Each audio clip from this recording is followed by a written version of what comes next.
예수님께서 물고기 2마리와 보리떡 5개로 5,000명을 배불리 먹이시고 또 12광주리를 남기셨던 그런 일이 있었습니다. 지난주에 그 본문을 가지고 함께 말씀을 나누었습니다. 그 일 때문에 거기에서 떡을 먹고 예수님의 그 기적을 경험했던 수많은 사람들은 착각을 하기 시작을 했습니다. 잘못된 환상을 가지게 된 거죠. 그것이 뭐냐면 이 사람을 우리가 임금으로 왕으로 삼으면 굉장히 좋을 것 같다. 왜냐하면 기적을 일으키고 또 먹을 것을 주시고 또 병든 자를 고쳐주시는 걸 봐서는 이분이 우리의 리더가 되어야 되겠다. 그래서 사람들은 예수님을 억지로 임금으로 삼아야 되겠다라는 생각을 하게 된 것입니다. 그렇지만 예수님께서는 그들의 잘못된 생각과 또 동기를 아시고 그들의 칭찬과 또 그들의 박수에 반응하지 않았습니다. 오늘 본문 전에 15절 말씀에 보면 이렇게 기록이 되어 있어요. 그러므로 예수께서 그들이 와서 자기를 억지로 붙들어 임금으로 삼으려는 줄 아시고 다시 혼자 산으로 떠나가셨다. 이렇게 되어 있습니다. 마가복음에도 보면 똑같은 말씀이 기록이 되어 있는데요. 마가복음 6장에 조금 다른 표현으로 설명하고 있습니다.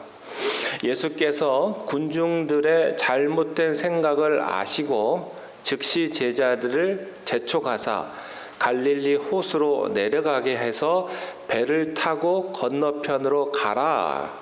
이렇게 설명이 되었습니다. 사람들은요, 지금 예수님한테 홀딱 빠졌습니다. 아주 매력적입니다. 우리의 부족한 것을 채워주시는 분이시기 때문에. 근데 예수님께서는 그 인기와 환호성 소리에 빠지지 않았습니다. 제자들을 급히 다른 편, 건너편으로 가도록 해놓으시고 본인은 산으로 올라가셨습니다. 아마 5,000명을 먹였기 때문에 그 소문을 듣고 더 많은 사람들이 아마 모였을 겁니다. 왜냐하면 공짜니까. 사람들은 공짜를 좋아하기 때문에 너무나 많은 사람들이 예수님의 주변에 모인 겁니다.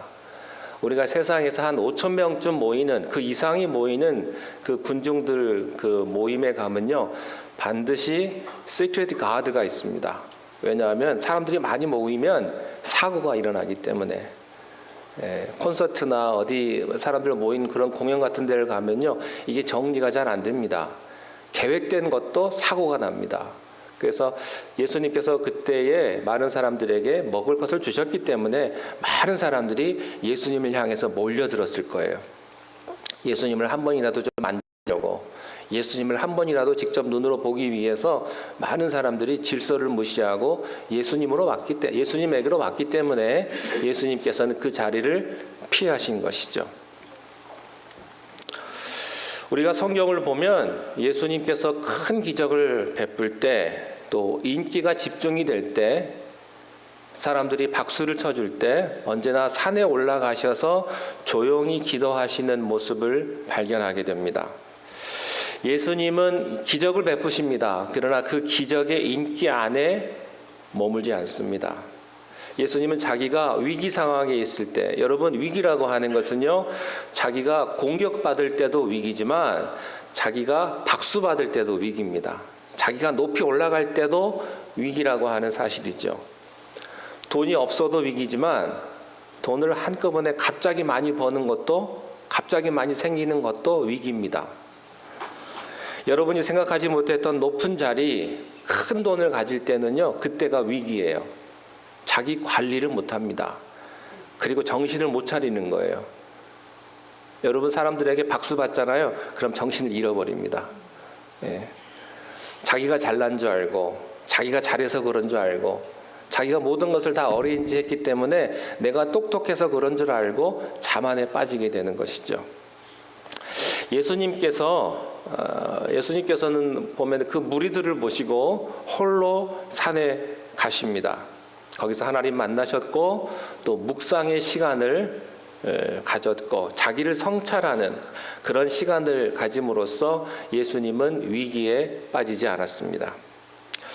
사랑하는 여러분, 여러분들이 세상을 살아가실 때 잘 나갈 때도 있고 또 안 될 때도 있을 것입니다. 높이 올라갈 때도 있고 또 떨어질 때도 있을 것입니다. 사람들이 나에게 칭찬을 할 때, 박수를 받을 때, 뭐가 잘 될 때 여러분들은 예수님을 생각하셔야 합니다. 제자들은 그 예수님의 그 말씀에 따라서 즉시 바닷가로 내려가서 배를 타고 건너편 가버나움으로 가게 됩니다. 그 내용이 16절과 17절에 기록이 되어 있습니다. 함께 읽겠습니다. 시작.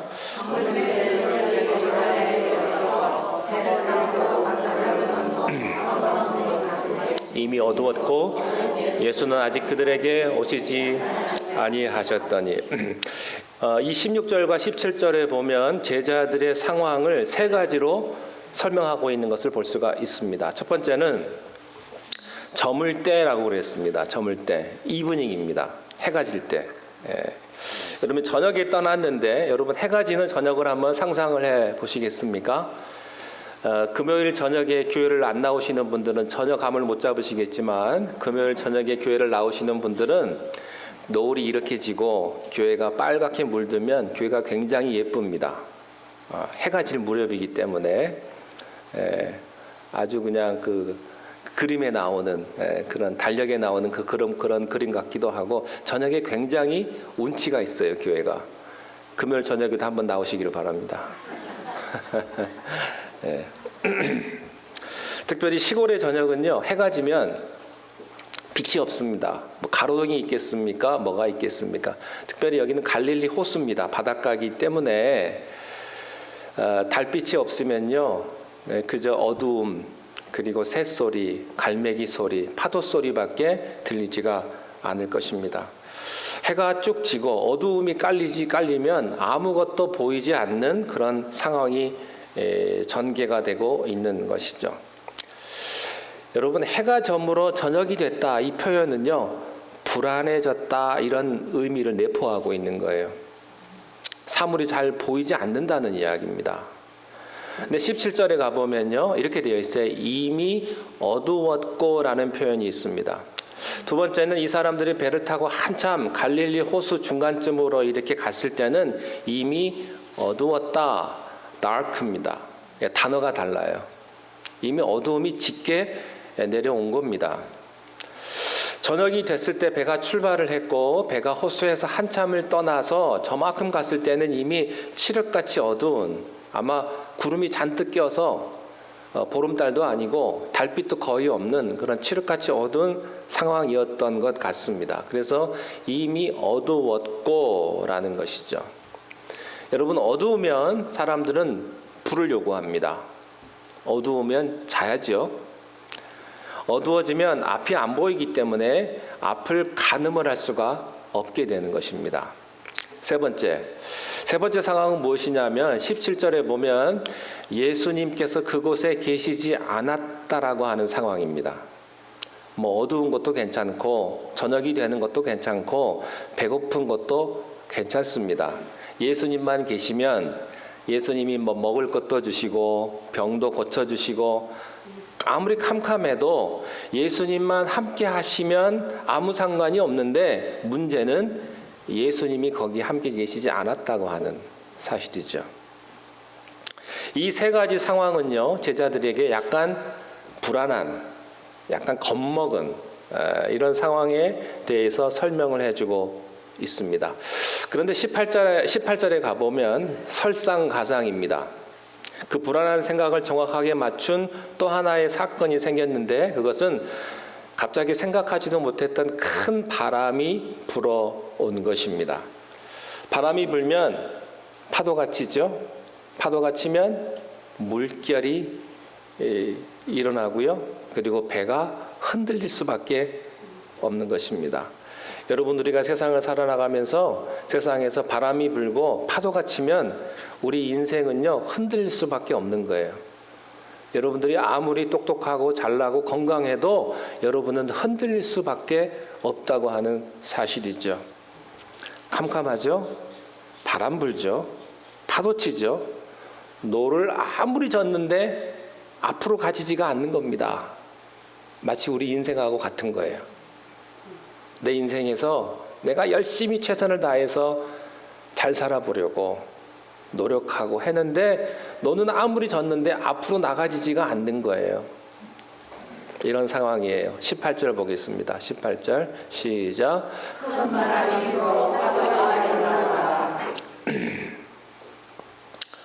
마태복음 14장에 똑같은 상황을 좀 더 자세하게 설명을 하고 있는데 24절에 보면 이렇게 표현이 되어 있습니다. 함께 읽겠습니다.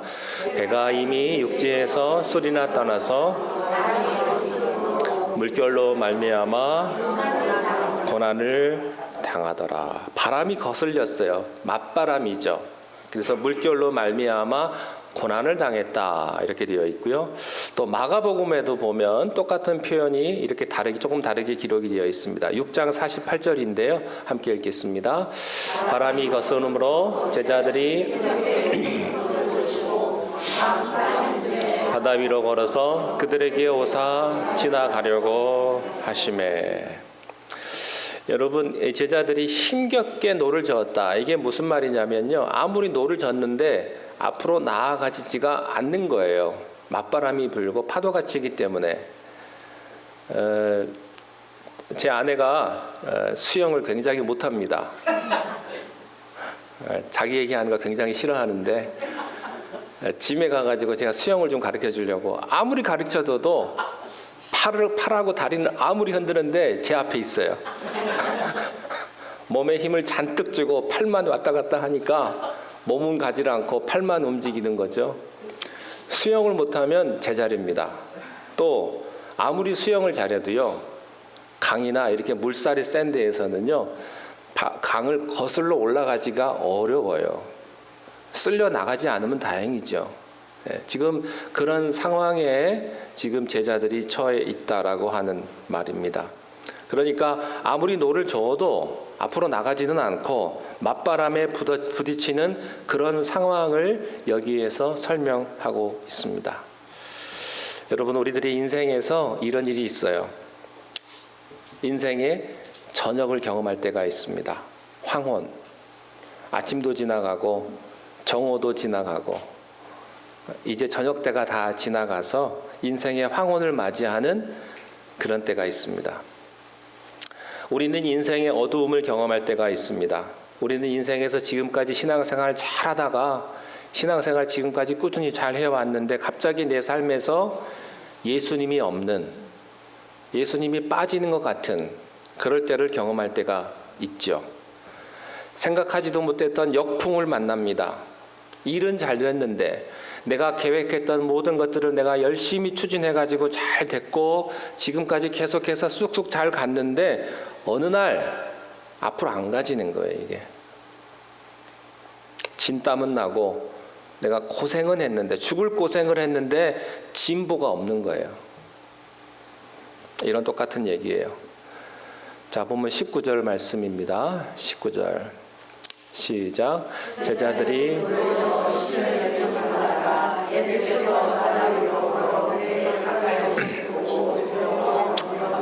두려워하거늘. 29절 말씀은 아주 짤막한 구절이지만 우리가 좀 마태복음과 마가복음에 좀 도움을 좀 받아야 합니다. 자, 이 문맥을 앞뒤로 살펴보면 우리가 그림을 그릴 수가 있어요. 마가복음에서는 예수님께서 파도와 거슬리는 바람 속에서 아무리 노를 저어도 나가지 않는 제자들의 모습을 산에서 예수님이 보고 있었다 이렇게 기록하고 있습니다. 이게 마가복음의 독특한 기록이에요. 마가복음 6장 48절인데 바람이 거스름으로 제자들이 힘겹게 노 젓는 것을 보시고 그랬어요. 보시고 예수님이 보신 겁니다. 지금 예수님께서 제자들 보고 떠나가라 그랬어요. 그리고 예수님은 산에 오르셨습니다. 그 산에서 지금 그 밑을 지금 바라보고 있는 거예요. 여러분, 렉타워 가시면 거기 에메랄드 베이라는 곳이 있습니다. 거기 위에 올라가서 밑을 보면요, 밑에 유람선이 이렇게 지나가는 게 보여요. 섬 하나를 이렇게 한 바퀴 돌아가지고 돌아서 갑니다. 예수님께서 그렇게 높은 위치에서 밑에 노를 저어가는 제자들을 보고 지금 계시는 그런 상황이에요. 그래서 풍랑을 맞고 역바람을 맞고 제자들이 낑낑대는 것을 높은 곳에서 예수님이 그것을 보셨다는 것입니다. 보시고 마가복음에 보면 시간까지 나와 있어요. 밤 사경에. 이것은 새벽 3시입니다. 예수님이 그 시간에 바다 위를 가셨다는 겁니다. 이거를 종합해 보면 이런 거예요. 예수님께서 제자들을 보내서 바다 건너편으로 가라 이렇게 말씀을 하시고 나는 기도하고 사람들 없는 틈을 통해서 내가 가겠다 이렇게 말씀을 하셨고 제자들은 배를 타고 이제 바다 중간쯤 갔는데 갑자기 역풍을 만난 거예요. 거기에서 낑낑대고 있는 제자들을 산에서 보시고 근데 예수님께서 산에서 제자들을 보기만 했을까요? 아니요. 기도도 하셨을 거예요. 그러니까 상황을 생각해 보면 산에서 기도하시다가 제자들도 보시다가 또 기도하시다가 제자들도 보시다가 아마 그러셨겠죠. 예, 주님은요 우리에게 지금도 그렇게 하고 계십니다. 여러분이 힘들고 어렵고 고난을 겪을 때 우리를 위해 주님은 기도해 주시고 또 보고 계십니다. 주님은 결코 우리를 외면하지 않으십니다. 우리를 잊지 않으세요. 주님은 우리들에게 무관심하지 않으십니다. 제자들이 지금 바다에서 참 힘든 고생을 하고 있는 것을 우리 주님은 다 읽고 계시고 다 계산하고 계시고 아직 그 정도는 괜찮아 라고 생각하시면서 산 위에서 우리들을 바라보고 계신다고 하는 사실입니다. 사도 바울이요 유대인들에게 돌에 맞아 죽도록 돌에 맞을 때 이런 표현이 있습니다. 예수님께서 하나님 우편에 서서 보고 계셨다 그런 표현이 있습니다. 스데반이 돌에 맞아서 순교할 때도요 이런 표현이 있죠. 우리 주님께서 하나님 우편에서 그를 위해서 기도하고 계셨다 이런 말씀이 있습니다. 여러분, 여러분의 억울한 것을 주님이 다 보고 계십니다. 다 알고 계십니다. 여러분의 힘으로 해결할 수 없는 거, 병든 거, 오늘 내가 돈 없는 거, 내 자식 때문에 오늘 눈물을 흘리는 거, 부부관계 어려움이 있는 거, 사업에 어려움이 있는 거 주님은 다 보고 계신다고 하는 거예요. 그 주님은 보고만 계시고 기도하고만 계시는가? 아닙니다. 결정적인 순간에는요 주님은 기도를 안 하시고 멈추시고 제자들을 향해서 우리들을 향해서 무리를 건너가지고 제자들에게 가셨다라고 하는 사실입니다. 이제 밤 사경쯤에 예수님께서 새벽 3시쯤에 무리를 건너서 풍랑을 만나 절망하고 좌절하고 있는 제자들에게 찾아가신 얘기가 오늘 본문 이 19절 한 절에 요약이 되어 있는 거예요. 제가 19절을 말씀을 다시 한번 읽어드릴게요. 제자들이 노를 저어 심야리쯤 가다가 예수께서 바다 위로 걸어 배에 가까이 오심을 보고 두려워했다.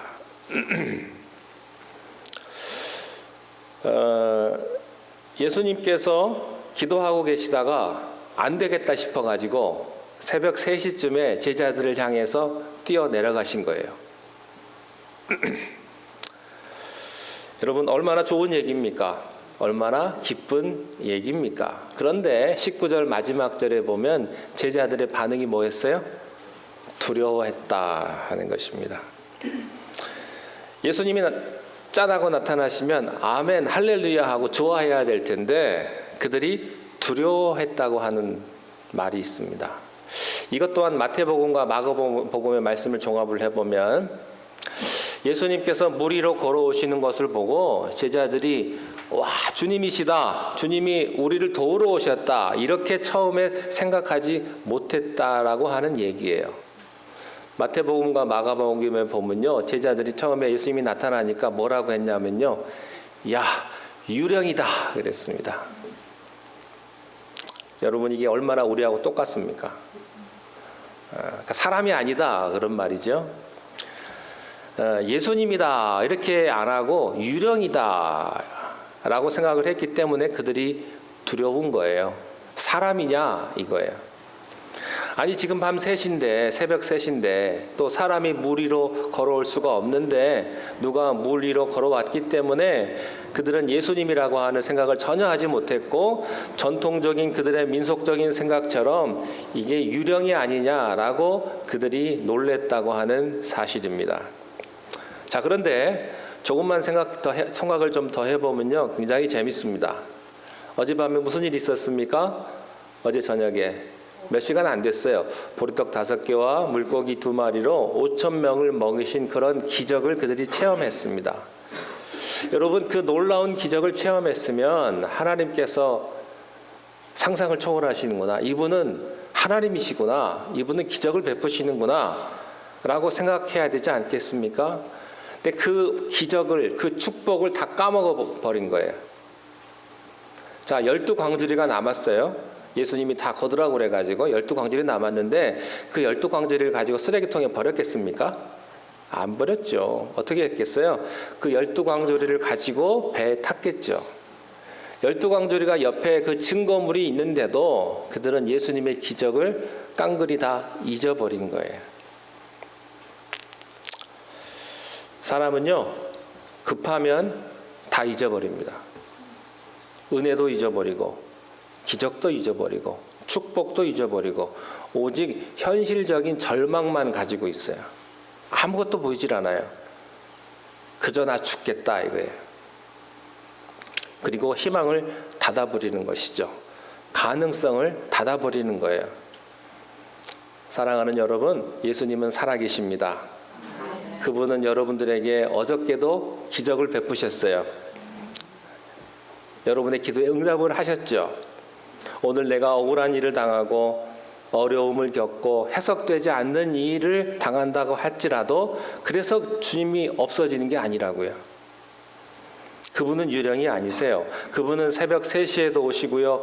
물 위를 걸어서라도 오시는 분이 바로 주님이십니다.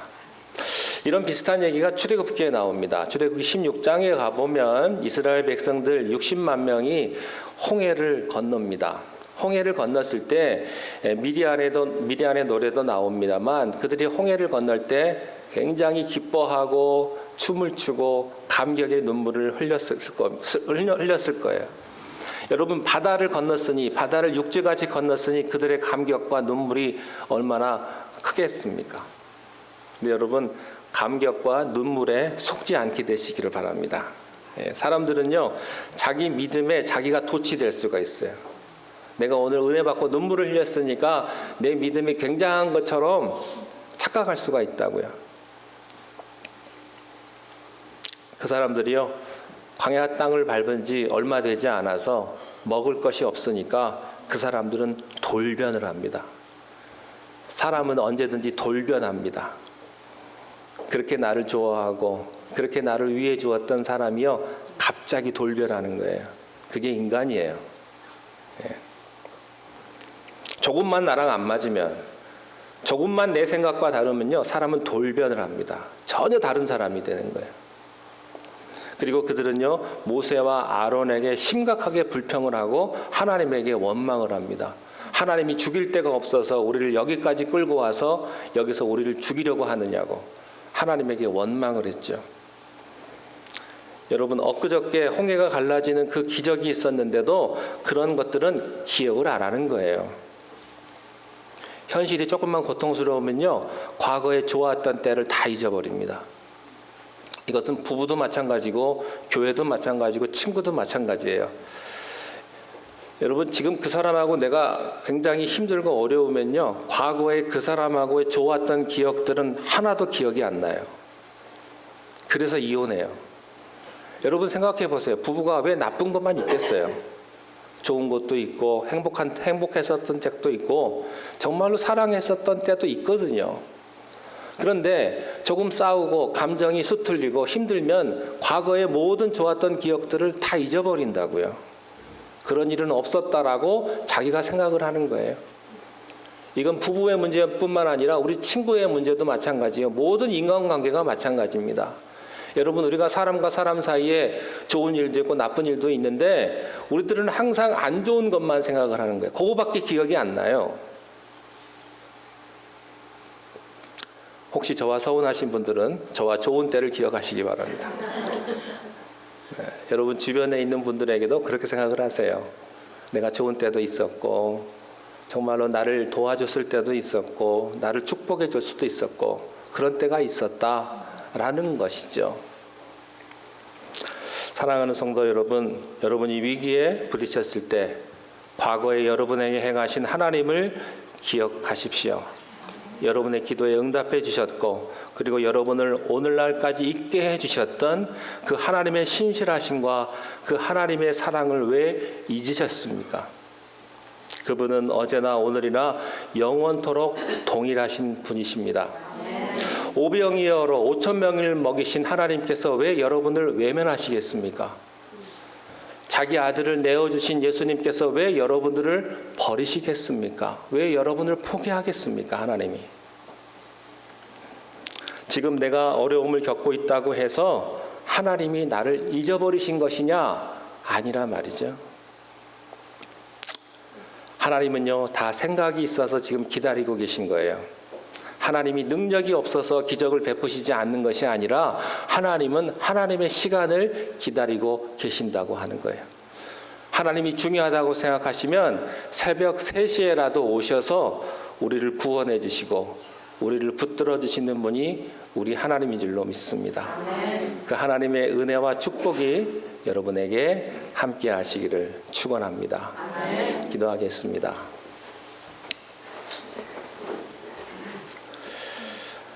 하나님 아버지, 우리가 세상을 살아갈 때에 우리가 원치 않은 맞바람을 경험하며 또 파도를 경험할 때가 있습니다. 힘들고 어렵지만 그때에 더욱더 주님을 바라보게 하시고 주님을 의지하며 주님의 인도하심을 우리가 믿음의 눈으로 바라볼 수 있도록 우리의 모든 삶을 축복하여 주시옵소서. 예수님 이름으로 기도하옵나이다. 아멘.